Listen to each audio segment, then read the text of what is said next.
मैं पवन यूट्यूब की क्लास में आपका हार्दिक स्वागत करता हूं। आज की क्लास में जो हम क्लास 10th का हमारा विद्युत चैप्टर है उसके हम ऑब्जेक्टिव क्वेश्चन करेंगे जो हमारे एग्जाम के लिए मोस्ट इम्पोर्टेंट होंगे। तो हमारा पहला क्वेश्चन है, विद्युत आवेश का मात्रक होता है। तो सबको पता है विद्युत आवेश का जो मात्रक है वो कहता है कूलम। ऑप्शन नंबर बी बिल्कुल सही है। नेक्स्ट क्वेश्चन हमारा, एम्पियर सेकेंड मात्रक है। तो एम्पियर इंटू सेकेंड मात्रक होता है आवेश का। ऑप्शन नंबर सी सही है। एक प्रोटॉन पर विद्युत आवेश की मात्रा होती है। तो जो प्रोटॉन और इलेक्ट्रॉन पर जो विद्युत आवेश की मात्रा होती है बराबर होती है, लेकिन जो प्रोटॉन है उस पर इलेक्ट्रॉन की मात्रा धनात्मक होती है और जो इलेक्ट्रॉन है उस पर विद्युत आवेश की मात्रा ऋणात्मक होती है। तो जो हमारा प्रोटॉन होता है उस पर आवेश होता है 1.6 गुणा 10⁻⁻⁻⁹ कूलम। नेक्स्ट है हमारा क्वेश्चन नंबर 4। करेक्ट, किसी चालक में 2 एम्पीयर की धारा प्रवाहित हो रही है। 2 सेकंड में चालक से गुजरने वाले आवेश की मात्रा होगी। तो आवेश हमें ज्ञात करना है। तो क्यू बराबर क्या होता है आई इंटू टी। तो आई कितना 2 गुणा 2, तो 2 दूनी 4, तो हमारा आ जाएगा 4 कूलम आवेश। नेक्स्ट क्वेश्चन हमारा, विद्युत धारा का एसआई मात्रक। तो धारा का मात्रक होता है एम्पियर। नेक्स्ट है, वैद्युत धारा का मापन किया जाता है। तो वैद्युत धारा का मापने के लिए हम क्या लगाते हैं, अमीटर। और अमीटर को किसी भी परपथ के हम श्रेणी क्रम में लगाते हैं। नेक्स्ट क्वेश्चन हमारा, किसी चालक में धारा का प्रवाह होता है। तो धारा का प्रवाह किसकी वजह से होता है, इलेक्ट्रॉन की वजह से। नेक्स्ट क्वेश्चन हमारा क्वेश्चन नंबर 8, प्रतिरोध का मात्रक होता है। तो प्रतिरोध का मात्रक होता है ओम होता है। नेक्स्ट है, 1 माइक्रो ओम का मान होता है। 1 माइक्रो ओम का मान होता है 10⁻⁻6 ओम। नेक्स्ट हमारा, ओम के नियम का सूत्र। तो ओम के नियम का सूत्र होता है B = I/R। Option number C बिल्कुल सही है। नेक्स्ट क्वेश्चन हमारा, किसी तार की लंबाई उसकी प्रारंभिक लंबाई की 3 गुना करने पर उसका प्रतिरोध हो जाएगा। तो प्रतिरोध भी 3 गुना हो जाएगा। तो फार्मूला होता है हमारा R = ρL/A। तो जो हमारा R है किसके प्रोपोर्शनल होता है, लंबाई के। तो लंबाई बढ़ाने से प्रतिरोध का मान भी हमारा बढ़ेगा। तो जितना हम प्रतिरोध बढ़ाएंगे उतनी लंबाई बढ़ जाएगी, उतनी लंबाई बढ़ाएंगे उतना ही प्रतिरोध बढ़ जाएगा। नेक्स्ट क्वेश्चन हमारा क्वेश्चन नंबर 12, ताप बढ़ाने पर किसी चालक का वैद्युत प्रतिरोध भी बढ़ता है। ऑप्शन नंबर बी बिल्कुल सही है। क्वेश्चन नंबर 13, प्रतिरोधों के समांतर संयोजन में समान होता है। तो प्रतिरोधों का समांतर संयोजन होता है उसमें विभवांतर समान होता है। क्वेश्चन नंबर 14, 4 ओम प्रतिरोध वाले n चालकता समांतर क्रम में जोड़े गए हैं पर तुल्य प्रतिरोध कितना हो जाएगा। जो हमारा समांतर क्रम होता है उसका सूत्र होता है 1/R = 1/R1 + 1/R2 + 1/R3 ... n तक। तो जो प्रतिरोध का मान कितना हो जाएगा, 4/n। नेक्स्ट क्वेश्चन हमारा, प्रतिरोध R के किसी तार के टुकड़ों को 4 बराबर भागों में काटा जाता है। इन टुकड़ों को फिर पार्श्व क्रम में संयोजित कर देते हैं। यदि संयोजन का तुल्य प्रतिरोध R' है तो R/R' अनुपात का मान होगा, तो मान आ जाएगा तुम्हारा 16।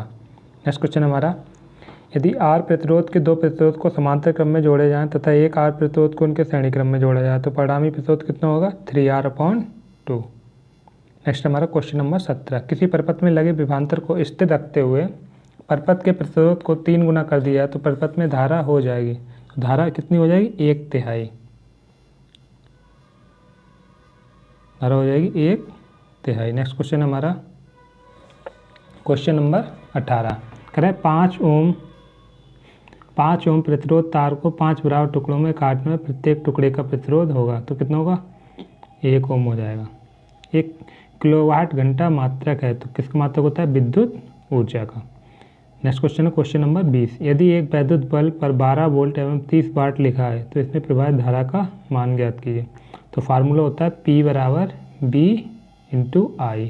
तो हमें I ज्ञात करना है तो I बराबर हो जाएगा P/B। और P का मान दिया है 30 और B का मान दिया है 12। तो 12 दूनी 24, कितना बचेगा, 6 बचेगा। 10 में 12 पंजे 60। तो धारा का मान आ जाएगा हमारा 2.5 एम्पियर। एक बल्ब पर 220 वोल्ट 100 वाट अंकित है, इसके तंतु का प्रतिरोध होगा तो 484 ओम। ये फार्मूला लगा देंगे हम इसमें, R = B²/P। ये फार्मूले से आंसर आ जाएगा। नेक्स्ट क्वेश्चन हमारा, विद्युत ऊर्जा की इकाई होती है 1 वैद्युत यूनिट बराबर है, तो 1 वैद्युत यूनिट बराबर होता है किलोवाट घंटा kWh। 1 किलोवाट घंटा में जूलों की संख्या होती है, तो 1 किलोवाट घंटा में जूलों की संख्या होती है 3.6 गुणा 10⁶ जूल। एक अश्व शक्ति बराबर है, तो एक अश्व शक्ति बराबर होता है 746 वाट। नेक्स्ट क्वेश्चन हमारा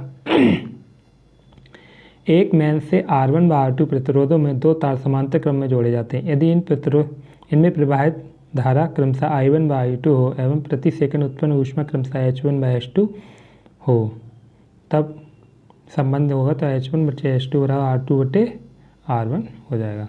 नेक्स्ट हमारा क्वेश्चन नंबर 26। एक विद्युत हीटर की सामर्थ्य 5 किलोवाट है। सामर्थ्य या शक्ति 5 किलोवाट है। इसे 20 मिनट तक उपयोग में लाए जाने पर उत्पन्न ऊष्मा का मान होगा तो 6 गुणा 10⁵ जूल।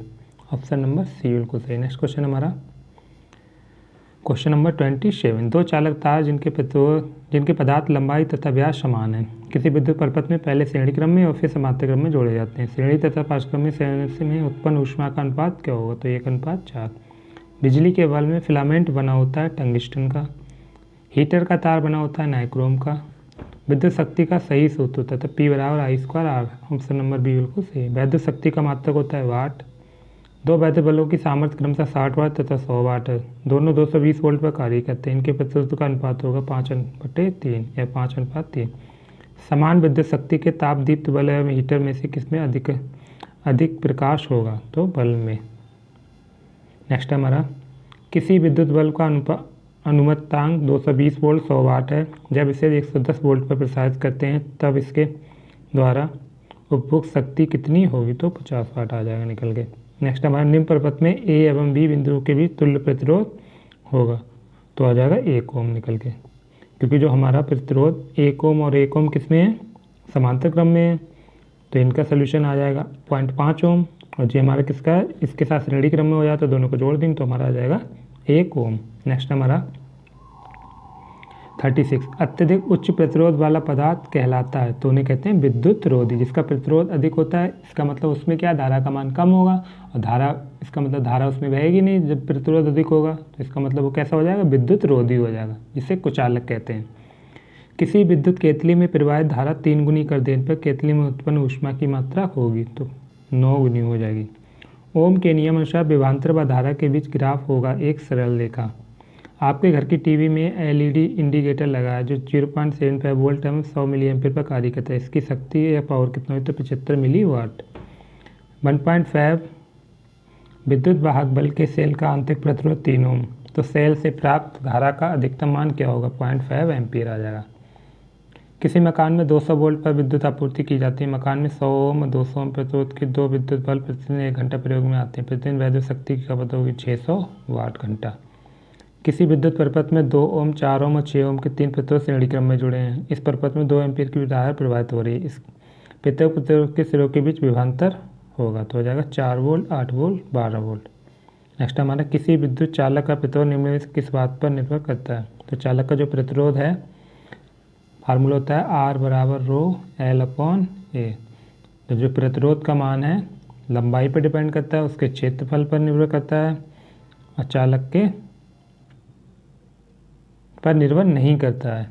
तो चालक की लंबाई पे करेगा, चालक के पदार्थ के घनत्व पे करेगा, चालक का अनुप्रस्थ काट के क्षेत्रफल पे करेगा, तो चालक का जो आकार है इस पे निर्भर नहीं करेगा। नेक्स्ट क्वेश्चन हमारा क्वेश्चन नंबर 44। कब 4 विद्युत चालकों का समायोजन बनाने पर उनका परिणामी प्रतिरोध न्यूनतम होगा। सभी को समांतर क्रम में जोड़ने से प्रतिरोध का मान क्या होता है कम हो जाता है। यदि विद्युत शक्ति P तथा प्रतिरोध R से व्यक्त होता है तब वैद्युत धारा की व्यक्त होती है √P/R से। R व 2R ओम के प्रतिरोधों को श्रेणी क्रम में जोड़ने पर कुल प्रतिरोध R1 तथा समांतर क्रम में जोड़ने पर R2 हो तब R1 R2 बटे 9/2। ठीक है दोस्तों, यदि हमारी क्लास आपको पसंद है तो लाइक कीजिए। यदि आप हमारे चैनल पर नए हैं तो चैनल को सब्सक्राइब कीजिए। धन्यवाद।